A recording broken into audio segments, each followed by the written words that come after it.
신경으로 신앙 고백 같이 드리겠습니다.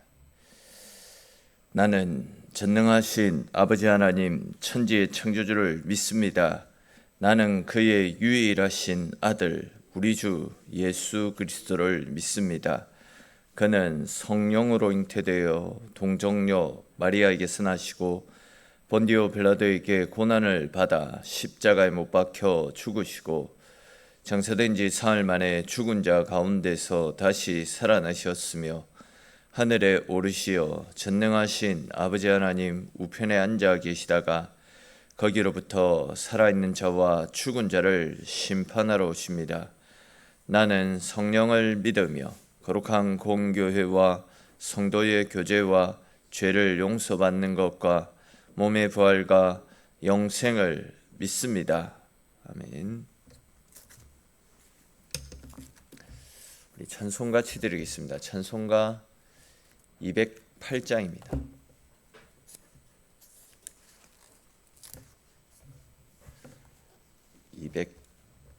208장 찬송가 208장 같이 찬송 드리겠습니다.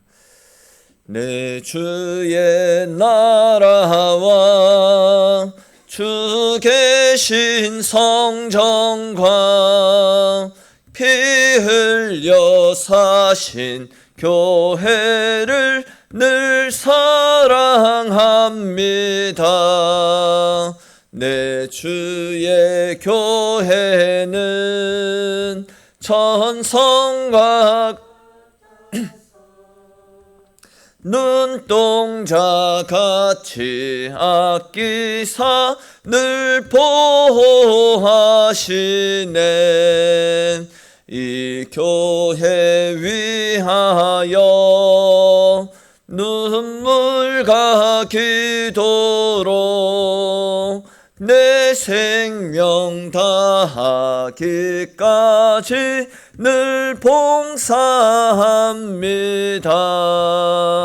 성도의 교제와 교회의 위로와 구주와 맺은 언약을 늘 기뻐합니다.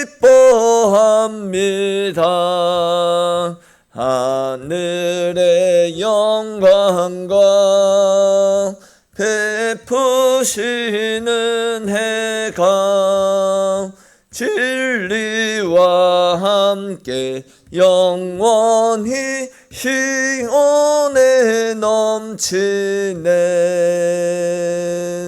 아멘.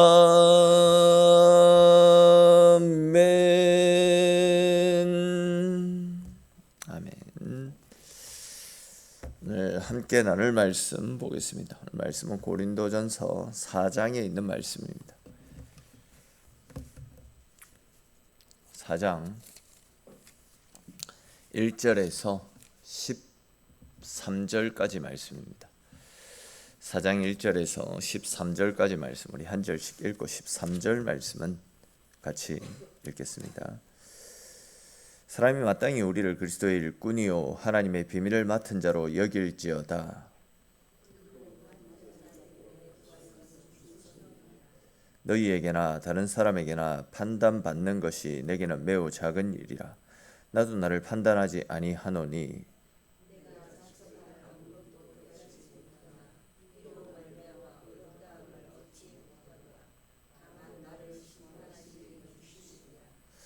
그러므로 때가 이르기 전 곧 주께서 오시기까지 아무것도 판단하지 말라. 그가 어둠에 감추인 것들을 드러내고 마음의 뜻을 나타내시리니 그때 각 사람에게 하나님으로부터 칭찬이 있으리라.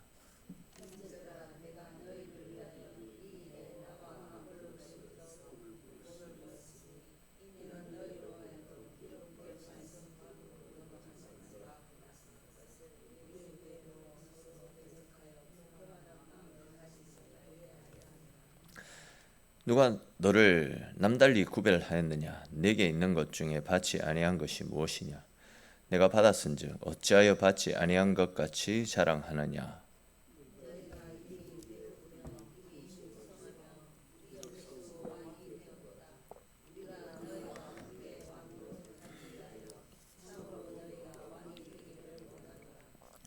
내가 생각하건대 하나님이 사도인 우리를 죽이기로 작정된 자 같이 끄트머리에 두셨음에 우리는 세계 곧 천사와 사람에게 구경거리가 되었노라.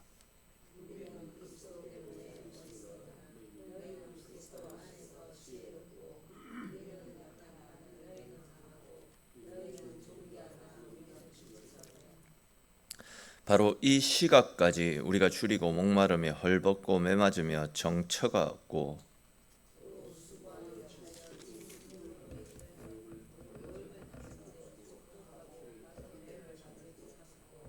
같이 읽겠습니다. 비방을 받은즉 권면하니 우리가 지금까지 세상에 더러운 것과 만물의 찌꺼기 같이 되었도다. 아멘. 지난 시간에 우리는 교회는 사람이 기초가 되어서는 안 된다. 즉 사람이나 세상의 지혜가 아니라 오직 예수 그리스도가 교회의 기초가 되어져야 된다라는 사실. 또 이제 교회는 세상의 어떤 철학 위에 세워지는 곳이 아니라 하나님의 말씀과 진리 위에 세워져야 되는 성령이 거하시는 하나님의 거룩한 전이다. 이러한 사실에 대해서 우리가 함께 살폈습니다. 근데 이제 오늘 우리가 살펴볼 말씀에서는 이렇게 예수 그리스도의 터 위에 또 말씀과 진리 위에 거하는 거룩한 성전인 주님의 교회를 섬기는 사역자들, 주님의 일꾼들이 어떤 마음의 자세로 교회를 섬기고 교회를 또 세워가야 되는지 그러한 사실을 가르쳐 주시는 말씀들이 쭉 나타나고 있는데 그와 관련된 말씀들을 조금 더 자세히 살펴보겠습니다. 먼저 1절 말씀에 보시면 바울은 사람이 마땅히 우리를 그리스도의 일꾼이요 하나님의 비밀을 맡은 자로 여길지어다 이렇게 말씀하고 있습니다. 여기서 이제 일꾼이라고 번역된 단어는 간단하게 이야기해서 원래 그 배 밑에서 노를 젓는 하급 노예를 가리키는 단어입니다. 사람들의 눈에 드러나지 않는 곳에서 묵묵히 이제 배가 앞으로 나아갈 수 있도록 배 밑에서 밑창에서 노를 젓는 그런 사람들을 이야기합니다. 그러니까 이제 바울의 말에 의하면 교회를 섬기는 그리스도의 일꾼들은 자기를 드러내는 사람이 아니라 예수님을 드러내는 사람이고 높아지는 사람이 아니라 보이지 않는 자리에서 교회를 위해 헌신하고 수고하는 그런 사람이다라는 사실을 우리가 알 수 있습니다. 근데 안타깝게도 당시 고린도 교회의 상황은 그렇지 않았습니다. 나는 바울파다, 나는 게바파다, 나는 아볼로파다 이런 말들을 하면서 사람을 높였습니다. 사람을 드러내었고 사람을 중심으로 해서 교회를 바라보는 모습들이 많이 있었더랬습니다. 그런데 이제 그런 것들을 향해서 바울은 우리는 주인이 아니다. 우리는 단지 밑에서 보이지 않는 곳에서 그리스도를 드러내고 그리스도를 위해서 일하는 일꾼에 지나지 않는다. 그런 이야기를 하고 있는 겁니다. 그러면서 이제 이어지는 말씀에서 바울은 하나님의 일꾼들을 향해서 하나님의 사역을, 하나님의 비밀을 맡은 자 이렇게 표현을 하고 있습니다. 여기에서 말씀하고 있는 하나님의 비밀은 다른 것이 아니겠죠. 세상 사람들은 알지 못했던 복음의 비밀, 곧 예수 그리스도의 십자가와 구원의 은혜를 가리키는 말씀입니다. 그러니까 이제 사역자는 자기 생각, 세상의 철학, 세상의 방식을 전하는 사람이 아니라 하나님께서 우리에게 맡기신 복음을 있는 그대로 전하는 사람이다. 그런 이야기 아닙니까? 그러니까 어제도 말씀을 드렸듯이 당시 고린도 교회 안에는 세상의 철학과 세상의 지식을 가져와서 복음에 전미해야지 세상 사람들이 우리를 보고 교회를 얕잡아 보지 않고 교회도 지식 있는 사람들이 있구나. 교회도 좀 앞서가는 그런 무리구나. 이런 생각을 할 것이기 때문에 세상 철학, 세상 지식을 교회가 받아들여야 된다. 이런 움직임들이 교회 안에 있다라고 하지 않았습니까? 근데 이제 지금 바울이 말하는 것은 교회는 세상 철학으로 움직이는 것이 아니다. 철저하게 예수 그리스도의 십자가, 복음만을 증거하고 복음을 드러내는 삶을 살아가야 된다라고 분명히 이야기하고 있습니다. 여러분 이렇게 주의 복음을 맡은 사람들, 즉 그리스도의 일꾼들이 가져야 될 중요한 일들이 또 무엇이 있겠습니까? 2절에서 분명히 말씀하고 있습니다. 그리스도의 비밀을 맡은 자들에게 있어서 구할 것은 충성이라고 분명히 말씀하고 있습니다. 청지기, 그리스도의 일꾼을 또 다르게 표현하면 청지기라고도 우리가 표현하지 않습니까? 청지기는 자기 마음대로 하는 사람이 아닙니다. 주인의 뜻을 따라 주인의 뜻대로 일하는 사람입니다. 맡겨진 것을 자기 것으로 삼지 않고 끝까지 잘 보존해서 주인께 돌려드리는 사람, 주인의 뜻대로 자기의 것을 드릴 수 있는 사람, 이런 사람들이 청지기 아닙니까? 근데 이제 오늘날 사람들은 충성보다 눈에 보이는 결과를 더 중요하게 생각할 때가 있습니다. 얼마나 유명한가, 또 내가 얼마나 성공했는가, 얼마나 많은 사람들에게 인정받고 살아가고 있는가, 이런 것들을 절대시할 때가 많이 있습니다. 그러나 하나님은 결과보다도 우리의 충성된 열심을 보십니다. 화려함보다도 끝까지 맡겨진 자리를 지키는 우리의 열심과 성실함을 보십니다. 그러므로 여러분, 우리가 하나님 앞에서 반드시 기억해야 될 것은, 나는 내 인생의 주인이 아니라 나는 하나님의 일을 맡은 하나님의 일꾼이다. 보이지 않는 곳에서 하나님 나라와 주의 교회를 위해서 섬기는 하나님의 일꾼이다. 하나님의 비밀을 맡은 청직이다. 이 사실입니다.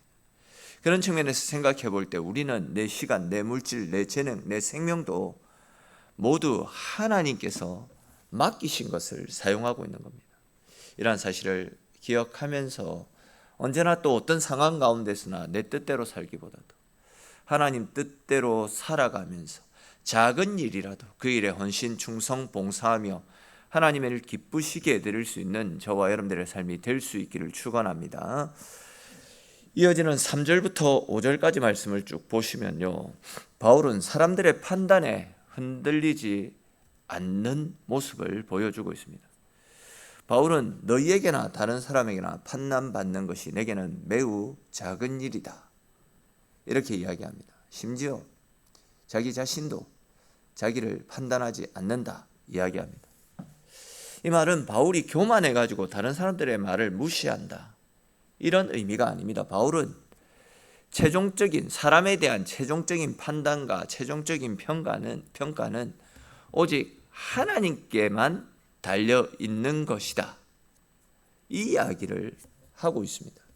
그렇기 때문에 사람들의 평가, 사람들의 판단에 흔들리지 않았고, 또 사람들의 그 어떤 인정에 매여 가지고 자기 사명을 왜곡하는 그런 일들도 없었습니다. 근데 이제 안타깝게도 당시 고린도 교회 사람들은 서로를 평가하고 비교했죠. 너는 누구 밑에 있느냐? 나는 바울파다, 나는 게바파다, 아볼로파다. 이런 식으로 사람들의 평가를 더 절대시하며 살아가고 있었다는 거죠. 누가 더 말을 잘하는가? 누가 더 지혜로운가? 누가 더 뛰어난 은사를 가지고 사역하고 있는가? 이런 것들을 가지고 계속해서 자기들끼리 비교하고 판단했습니다. 그러면서 내가 저 사람보다 우위에 있다, 저 사람은 아무것도 아닌 존재다, 비난하고 정죄하는 이런 모습도 있었습니다.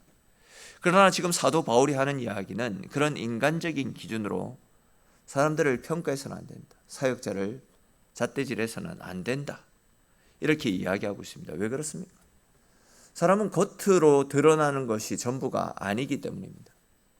사실 우리는 어떤 사람의 중심을 완전히 알 수 없습니다.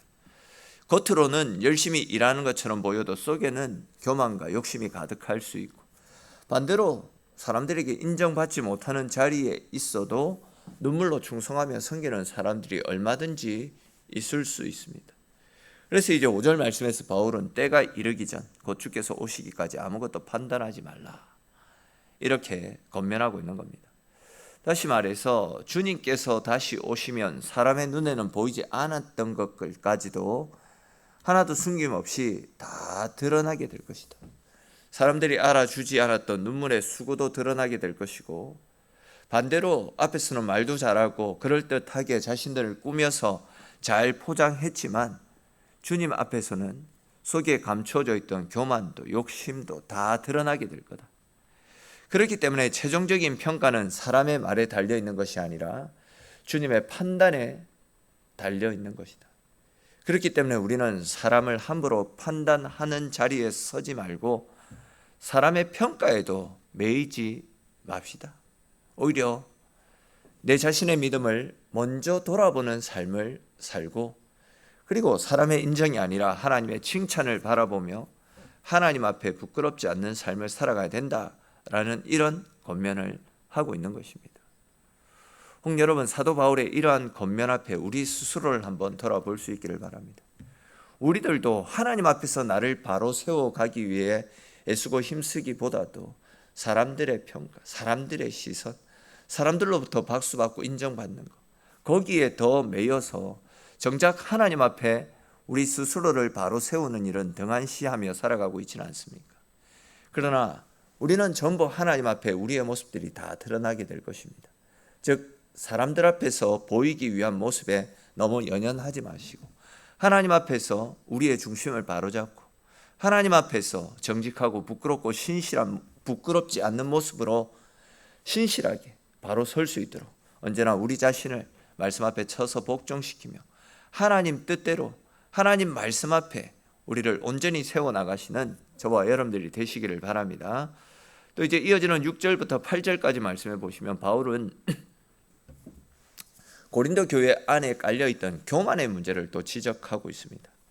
당시 고린도 교회 성도들은 자기들이 굉장히 영적으로 성숙한 사람인 것처럼 착각하며 살아가고 있었습니다. 그래서 이제 사람을 비교했고 우월감을 가지고 그 우월감으로 서로 다투고 갈등 속에 살아가고 있었습니다.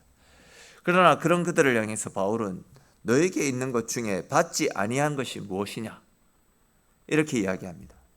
무슨 이야기냐면 우리가 가지고 있는 모든 것들은 전부 하나님이 우리에게 주신 것이다, 하나님의 은혜다라는 겁니다.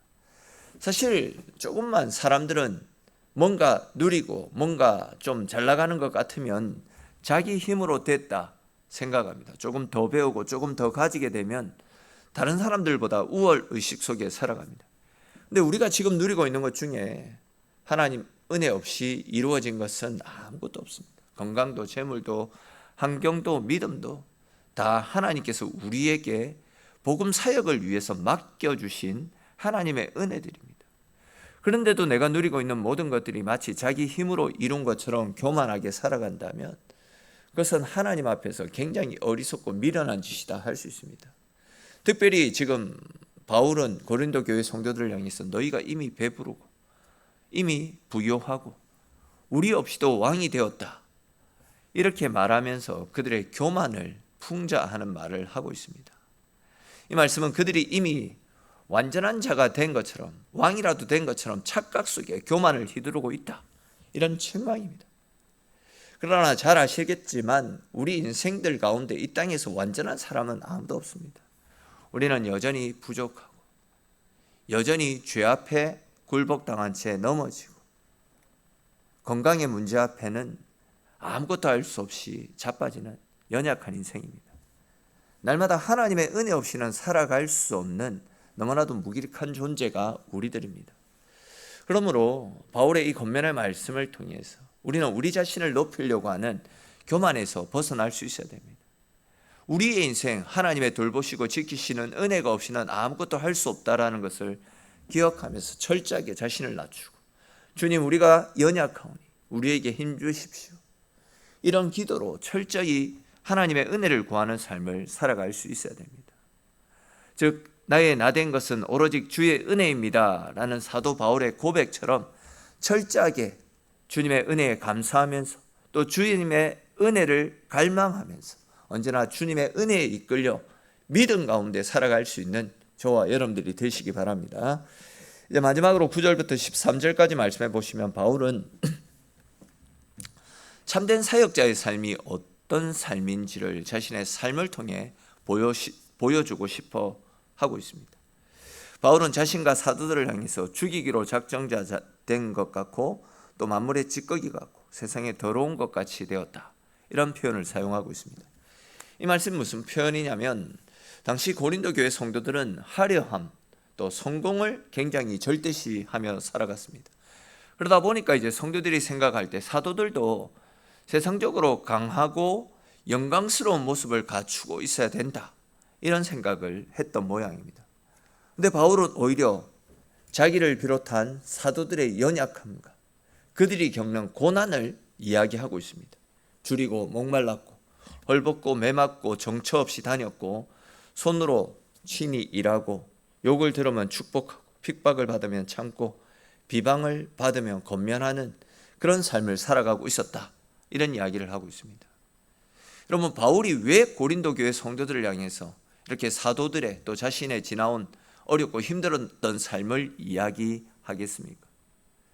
왜냐하면 그 길이 바로 주님의 길이기 때문입니다.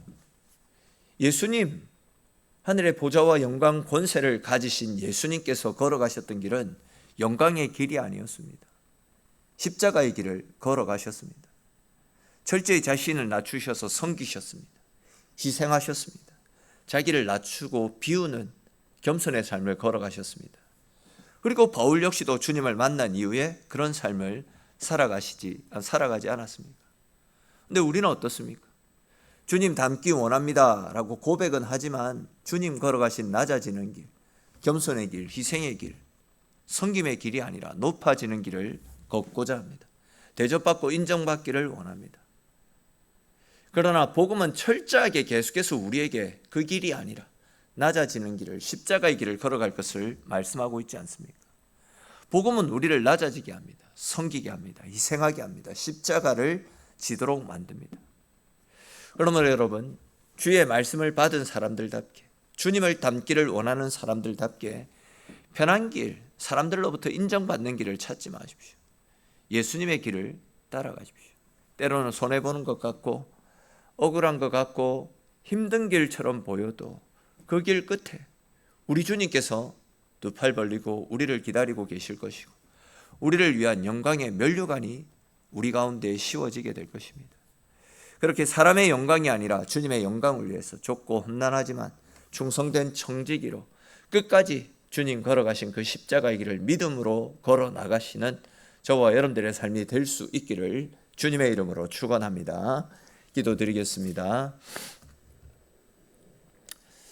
하나님, 오늘 이 새벽도 주의 자리로 불러주시고 주님과 함께하는 하루를 열어갈 수 있도록 은혜 베풀어 주시니 주님 고맙고 감사합니다. 오늘 사도 바울의 이 권면을 통해서 우리 믿음의 성도들이 어떤 삶을 살아가야 되는지를 가르쳐 주셨습니다. 높아지고 인정받고 박수와 영광 갈채가 있는 길이 아니라 주님께서 친히 우리에게 본을 보여주셨던 길, 좁고 험난하고 사람들이 알아주지 않지만 눈물과 고통과 아픔이 뒤따르는 길이지만 십자가를 짊어지고 우리에게 맡겨주신, 또 주님이 친히 본을 보여주신 섬김과 희생의 삶, 또한 하나님의 사랑을 드러내고 알리고 증거하는 청지기로서의 삶을 살아갈 수 있는 우리의 삶이 될 수 있도록 주님 은혜 베풀어 주시옵소서. 그 길이 힘듭니다. 쉽지 않습니다. 그러나 주님, 우리에게는 우리를 사랑하셔서 먼저 그 길을 걸어가 주신 주님의 섬김의 본이 있지 않습니까? 오늘 하루도 주님 바라보면서 묵묵히 주님 걸어가신 그 길을 믿음 가운데 걸어감을 통해 우리의 삶을 통해서 우리 주변 사람들이 복을 받아 누리고 또 주의 교회가 은혜 가운데 든든하게 세워져가는 하늘의 복이, 하늘의 은혜가 임할 수 있도록 주님 함께하여 주시옵소서. 오늘 이 새벽도 기도의 제목을 가지고 주님 앞에 나왔습니다.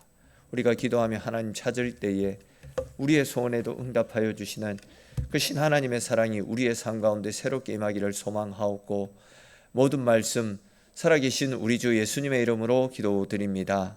아멘.